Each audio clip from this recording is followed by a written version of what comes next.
Welcome friends to another r/EntitledParents video. While a lot of these parents are very demanding, the only thing I'll ever ask of you is if you could hit those like and subscribe buttons down below. That said, our first story of the day is by an anonymous poster. My parents took down the wall of my room. So this happened back when I was around 9. My parents bought this new apartment in which we moved. My room was somehow in the middle of the house. Outside it was a long hall connecting the living room and kitchen to my parents' bedroom and bathroom, and in the middle, it was my room. I don't really know why, but before we moved there, during the renovations, my parents had the construction team just take down the wall separating my room from the hall. So every time you'd want to go to the bathroom from the living room or kitchen, or go to my parents' bedroom to the living room, you'd have to walk through my room. I left for college at 18, almost running out the door, but until then, I had to go through 9 years of absolutely zero privacy. My mom especially had this habit of throwing away stuff that she thought I didn't need anymore, such as my beloved Yu-Gi-Oh card collection or my toys. Because I didn't have a wall, my room never felt like it was my room. It felt like the place where I sleep,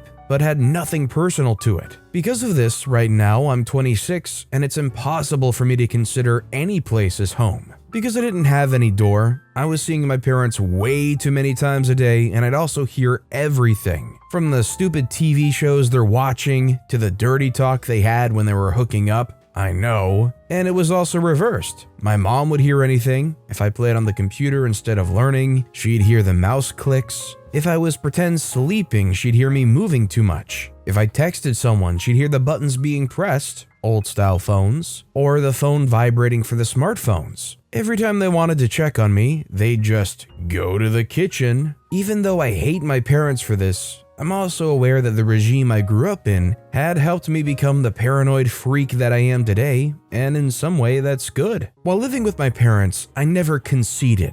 Always improved my ways of doing illegal stuff. For example, I bought a clickless mouse, managed to set up a web connection from my phone to my tablet, and hung my phone somewhere in the hall so I could see my parents coming in, learn how to take apart electronics, computers, and PlayStations especially, and run them from weird places. I once ran my computer from inside my desk, while my mom thought that my computer was inside its case in the living room. I learned from a young age the importance of privacy and not leaving traces behind, and much more. My rant's over, but I want to end by saying that even though you went through difficult stuff, sometimes there's also a good part to it. A good part that might take years to discover. Of course, this doesn't excuse how stupid my parents were. Now, I've heard a story or two of parents taking the kids' doors, but imagine moving into a new place and your parents say, "Oh yeah, by the way, we took down the wall in your room. You are now the shortcut to the kitchen." Isn't that great? I think I would literally scream. If you lived in a situation where your parents forced you to live without a door or without a whole wall,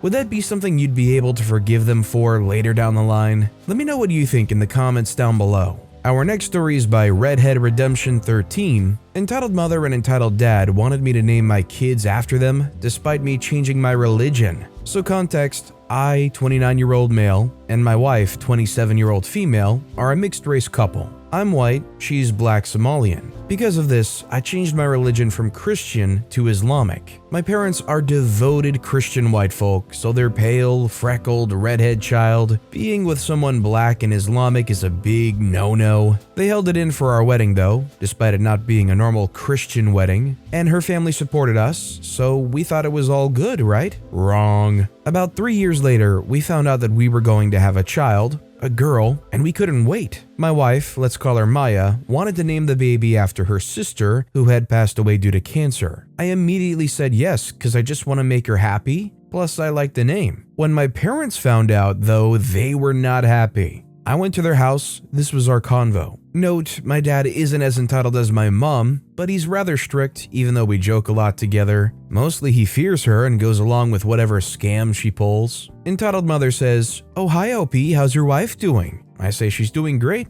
How are you? She says, "I'm okay," she said sadly. "But I was thinking of baby girl names for you." I said, "Oh thanks, but we already chose a name." She says, "Oh, I know," and says the name with an incorrect pronunciation. Anywho, I have a name that's perfect. It's my name. Isn't that a great idea? Side note, my mom's name is not an Islamic name. I say, sorry, I can't. It's not Islamic and my wife wanted it, so I support it. She frowns before immediately getting cross and raised her voice. Oh please, I know my child more than you do, and I know you don't actually want that. You clearly want your offspring to have a nice Christian name, refers to herself, and be a devout Christian like me. Why are you being so selfish? I just want to be remembered in the family after I pass. She was 52 in the story. Think about the women who raised and helped you become the man you are today, who stopped you from making bad decisions that are bad to Jesus. I bet your wife has intoxicated my baby's mind with evil thoughts against God. I was a little ticked off by her at this point. I said, Mom, calm down, I'm not your baby anymore and can make my own decisions. She says, this is ridiculous. Why are you so disrespectful? Are you possessed? You're not the boy I raised. She then called my dad from upstairs. Now my dad's never been a bad guy, just a bit selfish at times. He's mainly bald head, orange Viking beard guy. So my dad comes rushing down as my mom starts bawling that I was being rude to her and I was on the wrong path to heck. Sweet old dad proceeded to give me an earful about how I need to apologize to my mother about stressing her out, then demanded I did as she said and named the baby after her.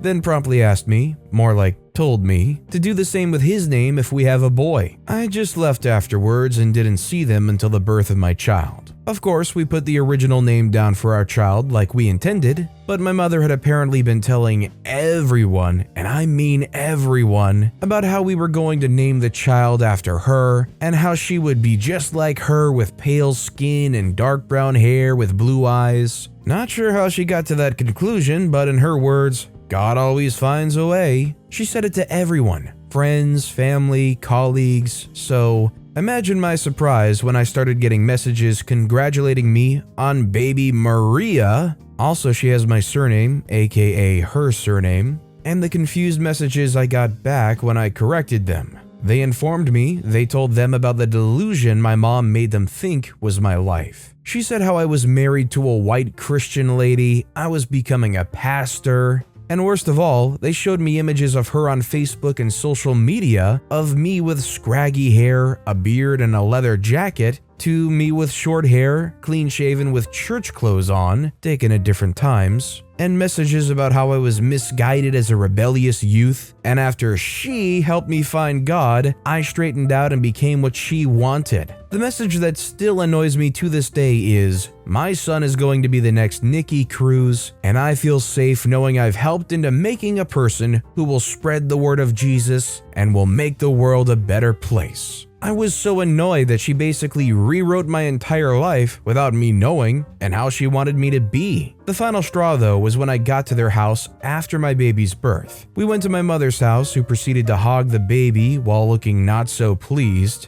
The baby didn't look like her, before asking when is the baptism. I said, Mom, we're Islamic. Remember, the baby is also Islamic. She says, what? How could you do this to poor Maria Jr.? I say, first of all, her name is not Maria. Second of all, I'm not some toy you can play with. She says, how dare you, after all I've done for you? I say, you haven't done anything to me other than be a pain. Come on, Maya, let's leave. We then left as my mother was yelling at us, crying that no amount of praying could save us for our path of sin. Worst part, she then keeps contacting my wife, telling her that she was ripping me from her and my religion, and how she should get a divorce if she wants to go to heaven. That type of stress should not be put on a new mother. She also keeps telling me to divorce and come back to the church and let her see her grandbaby. But she continues to call her Maria Jr. and refuses to accept the name we gave her. So yeah, that's my story. Thanks for reading. It's totally in OP's court as to what they want to do here, but it's pretty clear that sadly their own mother doesn't respect their life choices. They would literally rather get Facebook fanfiction-y with OP's life and their future trajectory than rather accept OP, their partner, and their child. I think if they can't respect literally any part of you or your family, then that toxicity need not be around. Our next story is by Ritam the Orange Dog, entitled Mother Lets Her Kid Drown Me. This story happened to me many years ago, so I can't remember some of it, but it went like this. I went to play in the pool with my cousin, and when I reached her house, my cousin's parents had some friends visiting. It was a blonde woman with long hair, entitled Mother. the dad, and the kid, which was 13 or 14 years old and he had a broken nose, which is kind of important to the story, entitled Kid. After a while, we entered the pool and the parents sat down and watched us. Then we decided to do a water fight, which pretty much was that you had to use a water gun to shoot the other person with water. And I hit entitled Kid, and so he got mad that he lost and decided to get revenge on me by grabbing my head and slamming it underwater. After about 6 seconds, I managed to escape his grasp, and I looked directly at the entitled mother and said,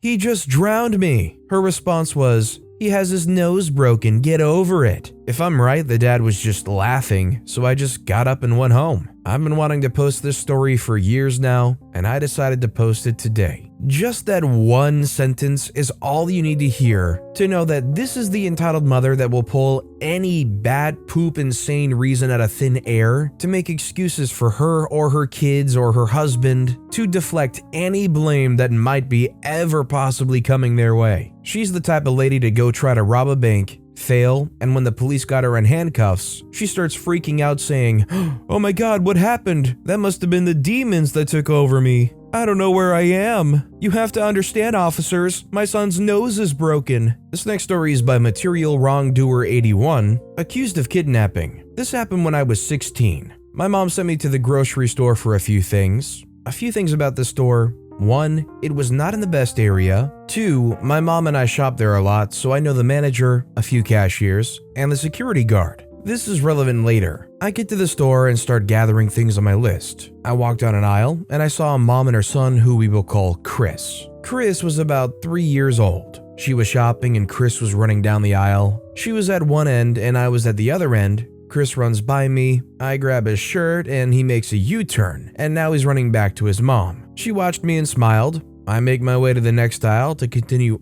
She watched me and smiled. I make my way to the next aisle to continue working on my mom's list. Something caught my eye, and here comes Chris running down my aisle. I hear the mom in the previous aisle calling for him, not wanting him to get kidnapped. I picked him up and walked him back to his mom. She's still shopping and calling his name. I walk up to the mom and said I found him in the next aisle. She looked horrified and took him back. She was looking at him and I said to her, I didn't want to see anything bad happen to him. I walked away and went back to shopping. I honestly forgot about it. I go to check out and get in my favorite cashier's line. She always picks on me. She gets to me and asked about my mom. We chatted, and then a woman screams, "There he is, checkout number 6. We're all looking around, and I see it's me she's yelling about. My cashier says with a straight face, "What did you do now?" I said the only thing was the kid I returned. I paid and was walking to leave when the manager came out of his office. His office was a raised room with no roof, and asked me what happened. I tell him and he said, "That's it, and don't worry about it." I walked by the guard and we talked, and at the end he said, "It don't pay to be nice anymore." I agreed and started to leave, then I hear her scream, "He's leaving, you're not arresting him? He tried to kidnap my baby." Then I waited thinking I'll be talking to the police soon, and then I heard something that put me at ease. I hear the manager yell, "Shut up, if you had your kid under control, you wouldn't be here." Then he added, "Did you lose sight of your kid? Did he bring him back? How could he be kidnapping if he brought him back and handed him to you?" Then I hear her say, "Oh." Then I left. Don't you love that the security guard had to think for this mom? OP literally did the exact opposite of kidnapping. You could convince me that this mom had some kind of victim complex, where they felt it necessary to somehow be a victim because they otherwise had no idea how to process the emotions of a stranger handing their kid back to them. And our final story of the day is by the NHK. My mother is a child who cares more of her image than my feelings. This happened just a few minutes ago. I was feeling kind of crap, and she, for the first time I can even remember, tries to get me to tell her what's wrong in the middle of a store, then later in the car. She continues to try until she realizes I'm not budging. So she decides that, if you won't let me help you, then look happy around me. And adds that because she can hide her feelings, so can I. She also either can't or chooses not to understand how I can be uncomfortable talking to her, but not a therapist. I recently asked to be scheduled to go. Then later at home, she asks me for a hug. She does this to make herself feel better when she yells at me, and got pissed I didn't want to. So now she gives up ever trying to be there anymore. I definitely feel bad for OP because it's pretty clear whether or not they'll ever accept it. It seems like this mom just has no